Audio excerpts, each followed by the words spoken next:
Internet, hello and welcome to this week's Patron-only review series brought to you by the great John Goetz. John Goetz, patron saint of showing me dope anime and other things entirely. If you are watching this live, and if you have been waiting in the live, I am so very sorry. I have been living in LA in lockdown for a very long time, and LA in lockdown has much less traffic than LA any other time. LA is healing, nature is healing, and thus Los Angeles traffic is back amongst us. It took me 20 minutes to go to the gym less than a week ago. It took me 48 minutes to get home, and thus this stream is half an hour late, even after I moved it, so I am very sorry. Anyone watching this later is like, why is this guy talking about traffic? That doesn't affect a review. I apologize to you as well, just in general. My Hero Academia has a series of movies. I am watching through My Hero Academia for the very first time and just finished season 2, heading into season 3. John Goetz, man of wisdom, was like, whoa. Don't rush into season 3. Let's have a conversation about this. Let's do this in viewing order, which is an amazing opportunity in hindsight because I got to experience a movie and a movie tie-in episode that happened between seasons 2 and 3, which caused a bevy of questions for how that's going to set up season 3, which is really exciting for me. It'd be like watching the Marvel Universe later and being able to put Thor Dark World where it belonged, being able to put Tokyo Drift after Fast 5, perhaps, instead of where it lined up in number 3. You see, because Han, a very important character in the Fast and Furious saga, unfortunately passes away in one of these films that doesn't work in the regular chronology, but if you put it in retroactive wisdom order, boom, you got your Tokyo Drift where it belongs. And conveniently, because it's set in Japan, the chronology works because Japan's so far in the future, it doesn't affect your viewing experience. I digress. Two Heroes is the My Hero Academia movie that I very much enjoyed this week, and it is amongst my favorite anime films. It is such a great, different pace, tone, scope, everything that a movie needs to be. When you translate an anime that's as big and bold and insane as My Hero Academia, you worry that it won't be a leap up when you make the movie of it. With Dragon Ball, you've got these amazing films that when they make the movies in theaters, it feels bigger. The third act is a giant fight. There's usually a bit more CGI. It looks a little bit more fine-tuned. The animation's a little bit more expensive. There's a lot of little things you can do that add scope to something already big. Dragon Ball does that very well, in my opinion. Dragon Ball Z movies are always great. The Dragon Ball Super movies, the ones I've seen, awesome and big. I was worried My Hero Academia, because it's so broad in its world building and there's so many characters that it wouldn't feel as big as a movie needed to. It would feel like, 3 or 4 episode arc put together. I was completely wrong. This felt like a movie. The movie 3-act structure I thought was fantastic. The movie itself felt really textured in a way that a film does versus a series of episodes of a television show. It did all the things I really wanted it to, and it gave me the feeling that I was watching something that belonged in a theater. I really enjoyed the entire scope of my two of my favorite characters in the show really getting to be the focal point, while the supporting cast got to be a supporting cast in the way they would in a movie. I very much think that anyone watching My Hero Academia should watch it in this order because it felt like a continuation of season 2. I haven't watched season 3 yet, but I imagine the events of this tie beautifully into the growth of Deku, the mental headspace and physical strength of All Might. Maybe not the supporting characters as much. I could see where the strides, there were smaller arcs with your Bakugos and your leg guy and your ball boy and those guys, but I do think the impact of this was fantastic where I watched it. So John Goetz, man of wisdom, man of anime recommendations, thank you very much. My overall thoughts on the movie were, it was like a B+, A-. It was everything I like about the show, but in an hour-and-a-half setting. It was a very enjoyable thing on my big screen, but I would have loved to have seen it on the big screen, which is the mark of a good anime movie. It didn't feel like just a series of episodes tied together. My only negatives would be that it introduced a number of characters you like right away, but since we hadn't had CGI really in the show, it did feel a little jarring when there was so much CGI in the third act. So my only real negative, like I'm talking B plus, A minus, this was incredible, is that the CGI element is a little jarring if you're just watching the show, which is what I've done so far. It just felt like, oh, what's this? Because it didn't line up with the animation, and that's literally the biggest negative I have. I don't like Bubble Boy. Him being in it drove me crazy. When I get to my notes, you'll see how much it drove me crazy. But other than that, like, I'm deeply in love with the show. I'm a big fan of the anime. There's a lot of really fun Western comic references in this particular movie, in the costume medley. There's a great montage of costume stuff that reference a lot of superheroes I love that I really enjoyed. The creator of the show is a big Western comic book fan, so I love the love letters he does to that medium that I so enjoy.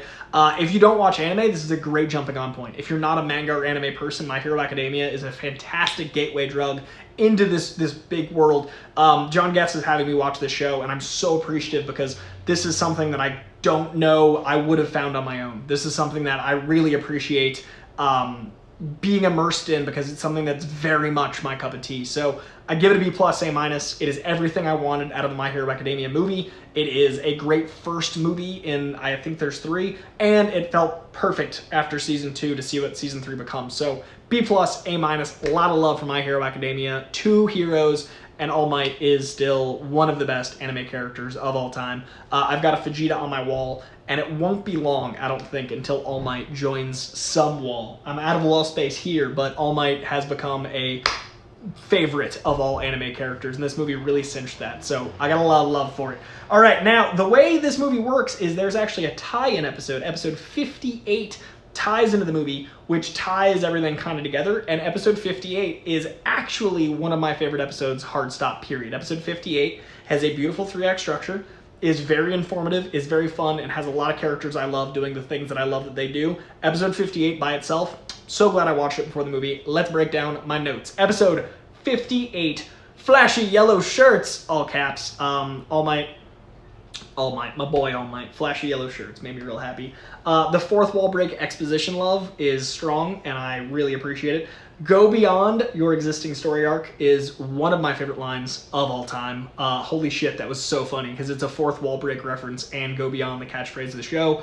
Go beyond your existing story arc is genius. Very much enjoyed it. All Might backstory made me happy. This is the first I think we've seen of this young teen All Might. We've seen like some flashes back and forth, but I don't think we've had time to like live with young teen All Might, which obviously ties into the film, which was lovely. Always impressed with the tactics and planning. The right hand versus left communication, all of that was great. How the right hand does one thing and the left so they can communicate across the way. I love that stuff. The details in the show are exceptional. Big fan of that right versus left. Bakugo, permanently a liability, made me laugh. A liability of heroes episode, just talking about liabilities and talking about the flaws in the system and all of that, which this show is so good at, is the world building and then the flaws in systems. A conversation / detective episode disguised as an action spectacle. My Hero Academia is so good at subverting expectations. So it looks like you're going to get a big action spectacle, but it turns out to be a very like noir-y, conversation-y detective episode. And I also love that the show takes its time, so you get episodes like that. You get episodes that are more slow-paced, more conversation-based. This episode being one of my favorites. Bakugo be a hero is another fantastic line of dialogue. Bakugo be a hero. Goddamn, the writing in the show is delightful. This backstory, opera for the crime. There's this whole opera cutout, which is so much fun.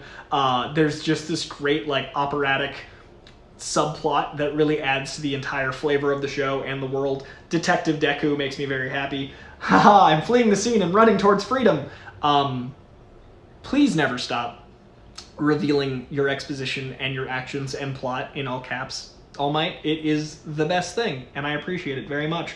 I'm fleeing the scene and running towards freedom. More characters should yell their own actions, much like the great Gronk.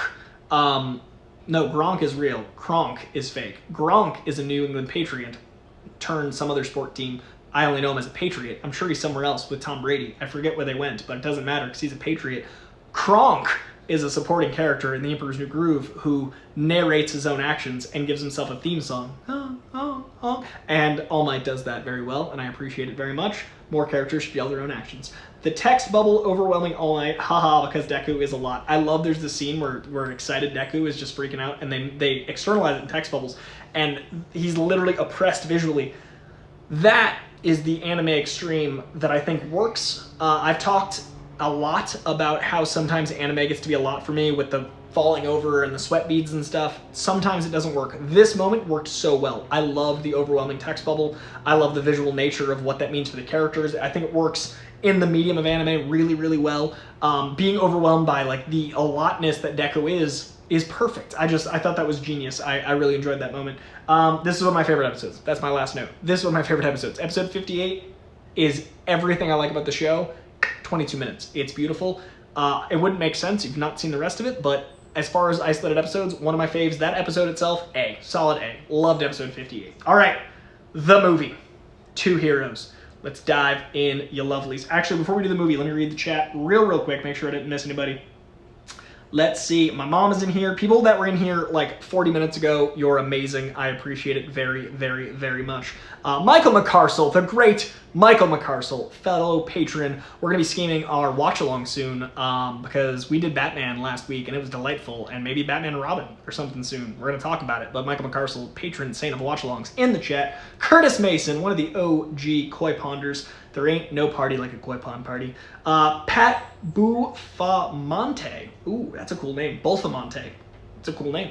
Yes, I'm ready for double Detroit smash talk. That's coming up right here, John Goetz. John Goetz, there's going to be a lot of insert city and or state in America while doing your Bega Attack conversation. If it makes you feel any better, the movie is only kind of canon. Anime movies, oh, interesting. This one or another one? We'll see. We'll talk about it. John Goetz, anime movies in theaters are the best, and this was awesome there. Cheering fans, especially during that finale battle with them rushing the bad guy and the music kicks in. Dude, I can't imagine this in theaters. Whatever next My Hero Academia movie that goes to theaters, hopefully I'm caught up because I want to see that shit big and loud and at like an AMC digital experience. The second movie is very much not canon, still a lot of fun though. I'm into that. I'm excited to watch it whenever chronologically it makes sense, but that is very good to know. Yeah, the whole class gets to do something. Obviously, Deku, Bakugo, and Todoroki always get top billing, but everyone has a moment. I love that. I love the way it's paced. I love the way the ensemble gets to play. I love the way they really manage that in a lot of things. Pat respects my Vegeta choices, and I appreciate that, Pat. My mom! Hi, Mom. It was Mother's Day on Sunday, and my mom is the best, and I posted about it on Instagram, and you should hug your moms, and you should also tell my mom that she is the best, because it's true. Sahil in the chat. What up, Smack Talk? How you doing, man? Not afraid to pun. That is something I very much like about all of these characters. Deku's fanboy exposition text bubbles are delightful. I agree. Mineta is such an acquired taste. I'm assuming Mineta is Bubble Boy, and I hate him. Comic Works Jimmy. I want to be a patron, but I never know where my next paycheck will come from because of the coof. Dude, I get it. I need it because I assume coof is COVID, but I don't know if that is a slang for something else. But I get it, and no pressure. I'm just thanking those that are patrons. I never want anyone to feel like they need to be patrons. I just want to make sure those that are patrons know that is literally how I am surviving. So thank you from the bottom of my heart. I appreciate the fuck out of all of you, and I hope no one ever feels pressure because that is not my goal with doing these reviews or saying the word Patreon. It took me like a year to get on Patreon because I was afraid of pressure. Anyway, I digress about my own guilt.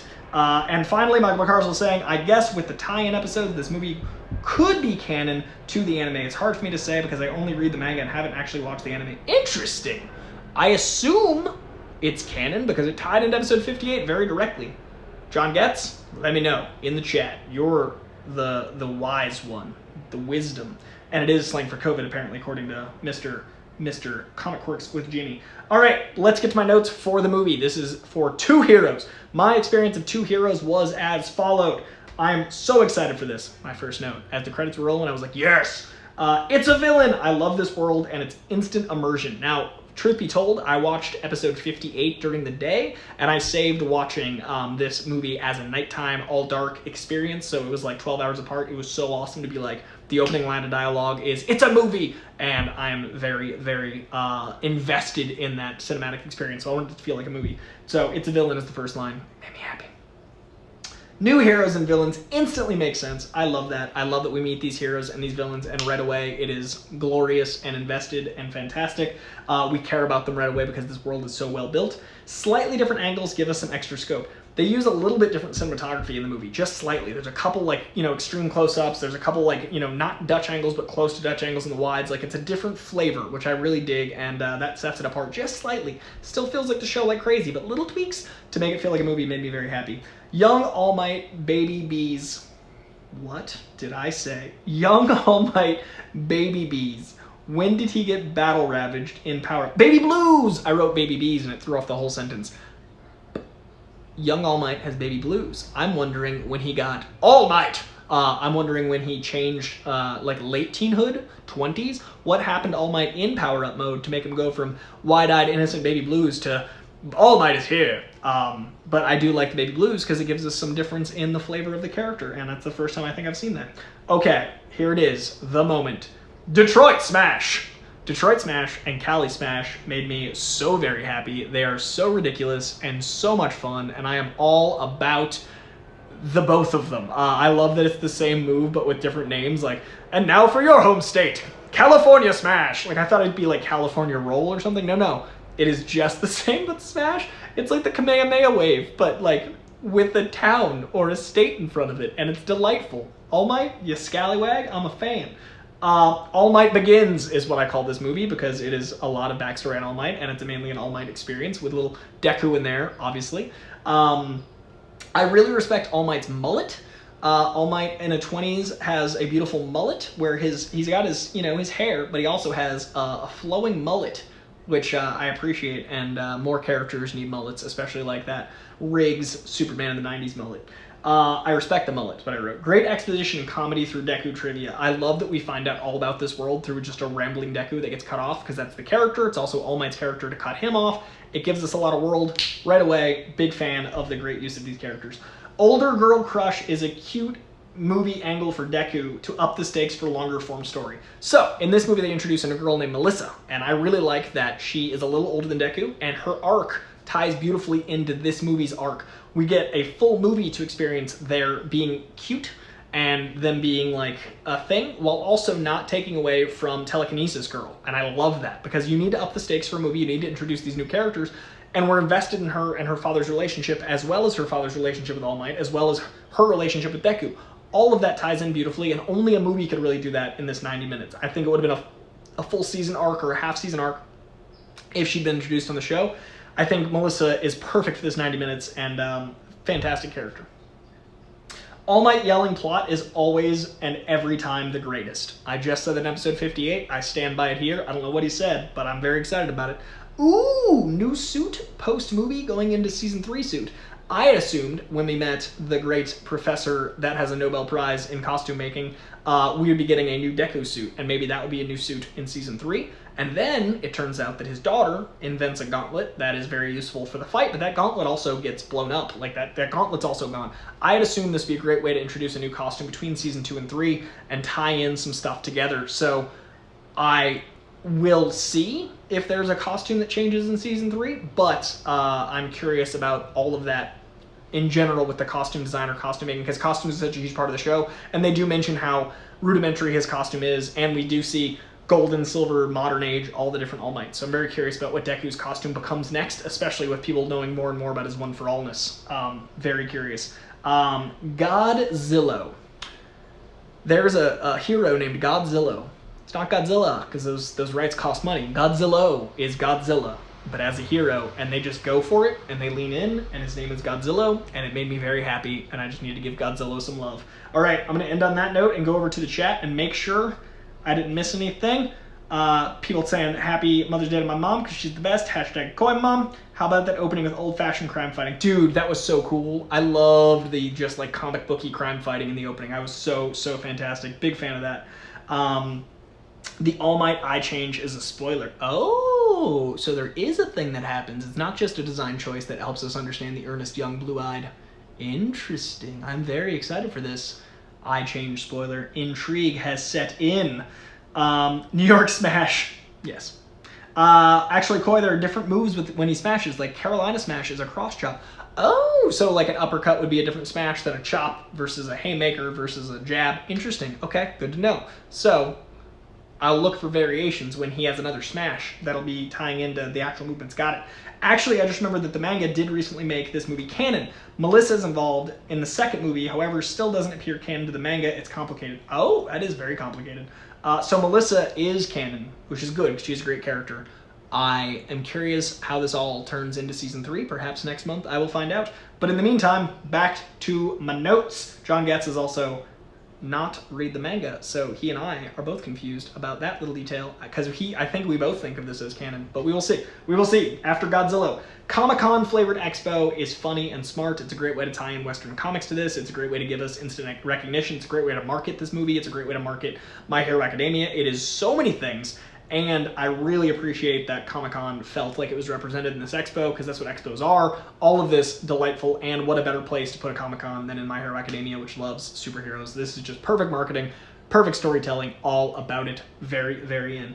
So many comic references in this sequence. The main cast working the island was so funny to me. I was like, is this just going to be a two-hero? Like, it's called Two Heroes. Is it just going to be Deku and All Might? And then, of course, they're there on, like, a group is working and a group has this sweepstakes and a group is there because they're rich and a group is there because they're family, and it actually works in the story, but also them all being there enhances the story. It doesn't feel cheesy. It was such a delight that we got the supporting cast in the ways we did.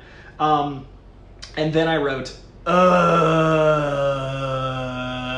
with 6 G's and 5 H's, Bubble Douche is here. Why?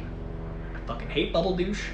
This movie would have been A- about Bubble Douche, but I fucking hate Bubble Douche. A lot of G's, a lot of H's. Fuck Bubble Douche.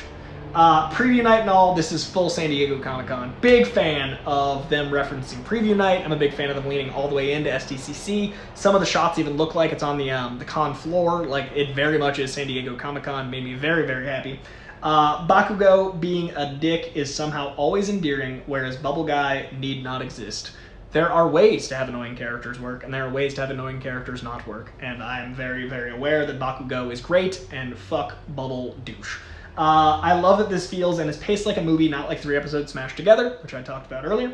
All Might origins through his costume designer. I never expected that, but I really dig. I really, really enjoy that in comic books. Like, if you look at the Silver Age Steve Ditko stuff with Spider-Man, and you look at the 90s Bagley stuff, and you look at the modern stuff, John Romita Jr., and later, there's different iterations. John Romita Sr. has a different flavor. It's a Golden Age Spider-Man. There's always a different ness to the costume, even if it's the same costume. And I really like that they leaned into that in the movie, because that is something instantly recognizable and so delightful about comic books. So I really appreciated that. And I liked the evolution of All Might through the costumes. Melissa being effectively female Deku is adorable and a great way for him to get a new wardrobe and all those boosts. Again, I kept thinking she was going to die in a suit that was going to save the day at the end of the movie, but at the end of the day, having Deku have a mirror in himself, Melissa becomes a character that didn't have power. She was born without a quirk, and she's still able to succeed because of her brains. She's able to use tactics like outthinking things and being smart and building shit. I love that Deku got to see what he could have been even without quirks, so he could get more certainty of himself. He could know what he could have been even without the quirk, and that makes the quirk less important to his hero thing. It makes the quirk less vital to his being a hero, because he could have been a hero even without the quirk, and I love that. And Melissa being so badass is awesome. Having someone for him to look up to, fantastic. Loved it, top to bottom, great shit.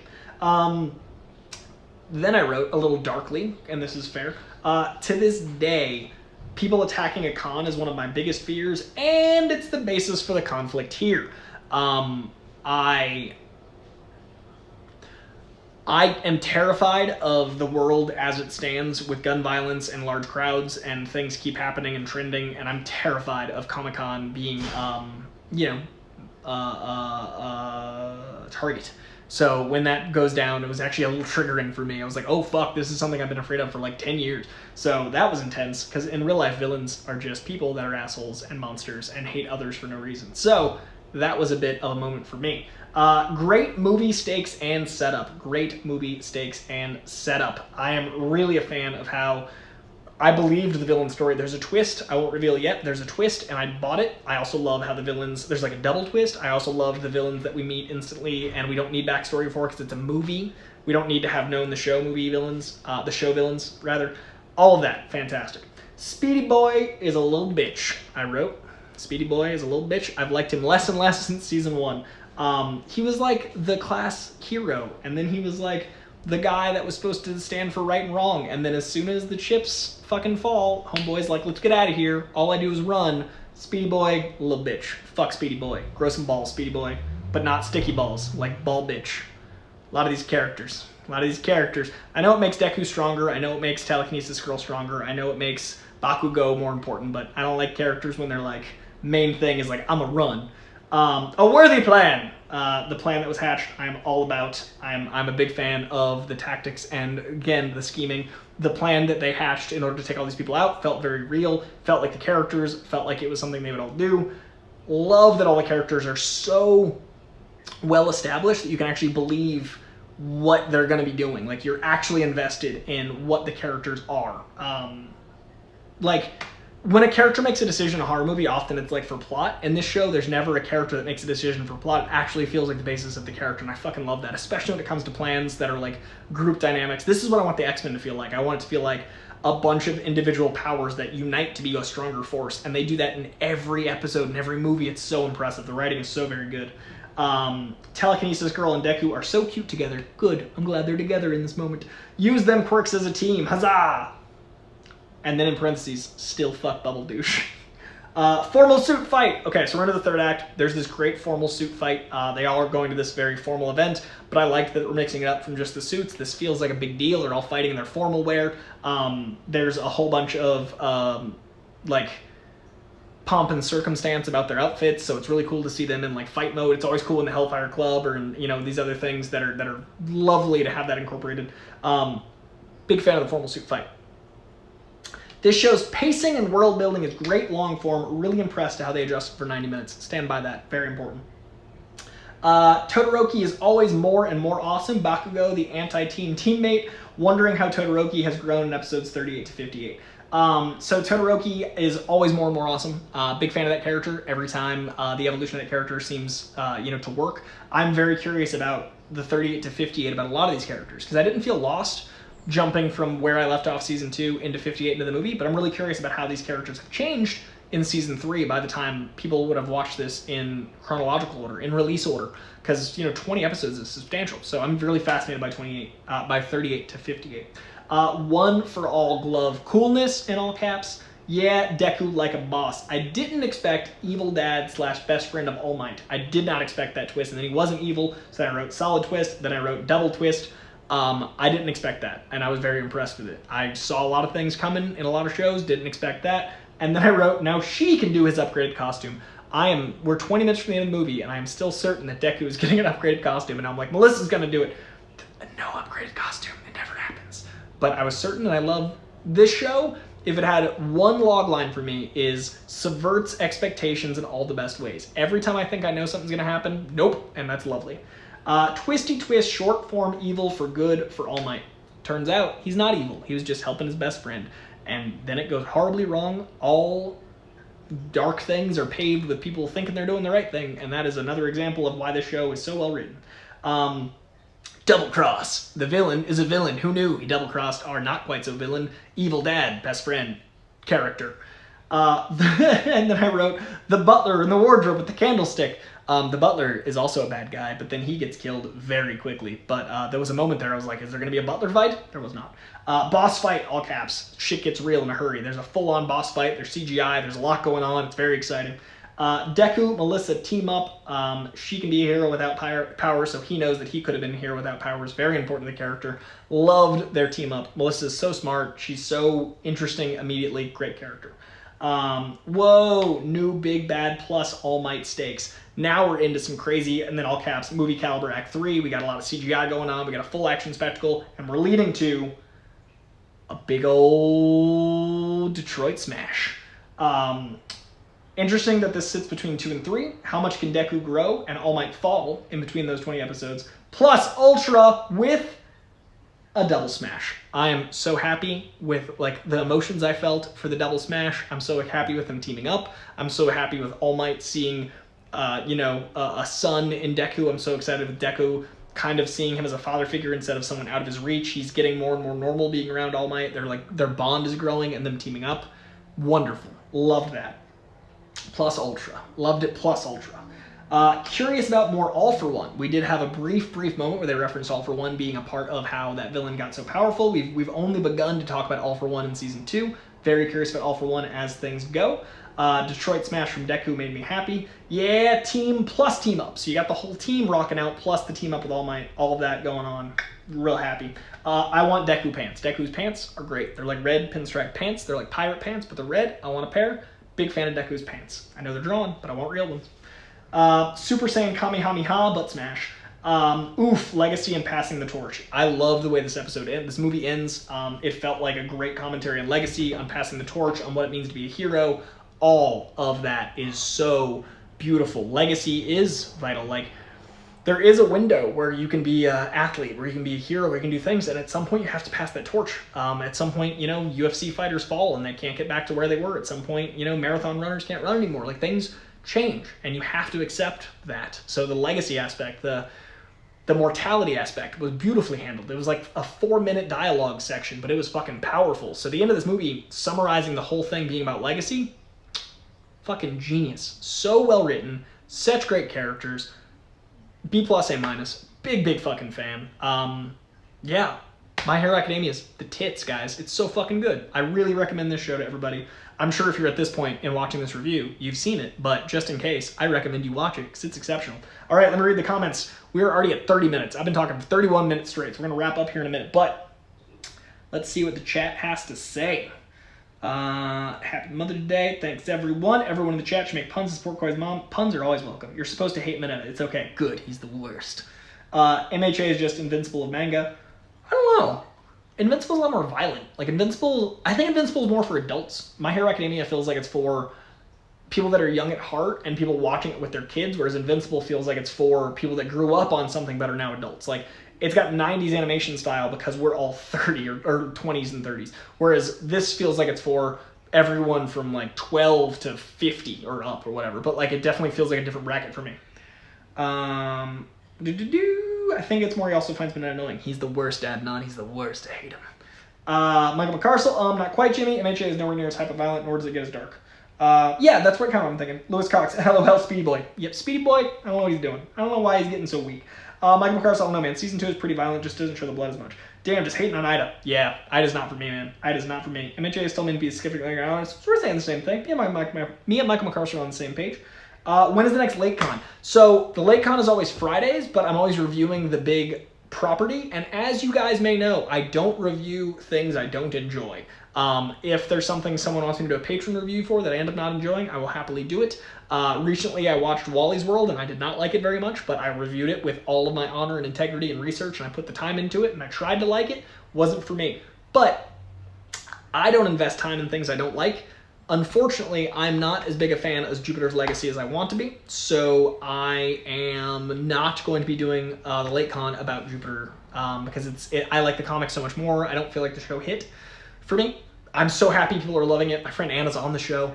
I want it to do well. It's just not for me. So once there's another property, maybe MODOK, and I might do another LateCon and do like fan Q&A in between now and MODOK. But I was going to do Jupiter and then I didn't enjoy it as much as I wanted to, so that's what happened to last Friday's LateCon.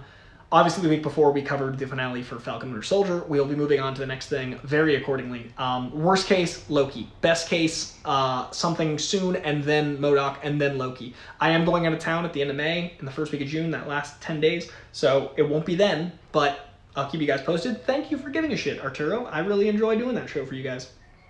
John Goetz. I love that the older generation has to learn to help the younger instead of clinging on. Yes. It's a big part of why I'm enjoying the show. As an older generation looking at kids succeed at these young whippersnappers joining the NFL in their 20s. Oh, good God. I'm the older generation.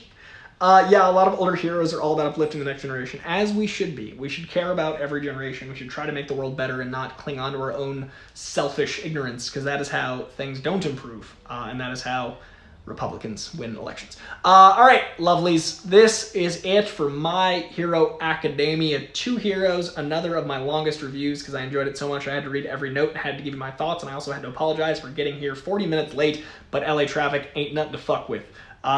This was awesome. I want to thank John Goetz, as always, for inspiring these great watches. We're going to discuss what we're doing for the next month, and we'll be discussing what watch-along we're doing with Mr. Michael McCarcel. I'm going to send him a message tomorrow, and then I'll let you guys all know what watch-along we're going to be doing for the month of May. And then I am going to take about 10 days off to see my family. I'm going to go see my mom, sister, my brother in Boston, my dad. I'm going to see all my family at the end of the month, so I will be AWOL for that last week of May and the first week of June, somewhere in there, and I will keep you guys posted. But in the meantime, watch My Hero Academia. It is exceptional. Thank John Goetz. He is exceptional, and I will see you latest tomorrow for Koi Cubed, and then Wednesday, brand new Koi Cast, and then there's a bunch of Schmodown stuff going down. If you haven't seen the Star Wars match with Demalanta and Damon yet, Demalanta Damon 2, holy shit. And also, there's a great match at the end of May with Josh Horowitz that I'm excited for, with Paul Walter Hauser, that I can't wait to film because I'm a big Paul Walter Hauser fan. And we got a bunch of ones that haven't been announced yet that we're doing soon. And yeah, so Schmodown goodness coming at you, in addition to all the reviews and news and podcasty goodness. I will see you soon. Thank you, Mr. John Goetz. I appreciate it. Thank you to all of my patrons for helping me eat, and thank you to everyone that watches this on YouTube for being great people. Koi Pond is the best community on the internet, and I love that you guys are so civil. Even when you disagree on stuff, you guys are all great about it, because you're heroes like these heroes. Okay, I'm done ranting. Much love, guys. See you soon.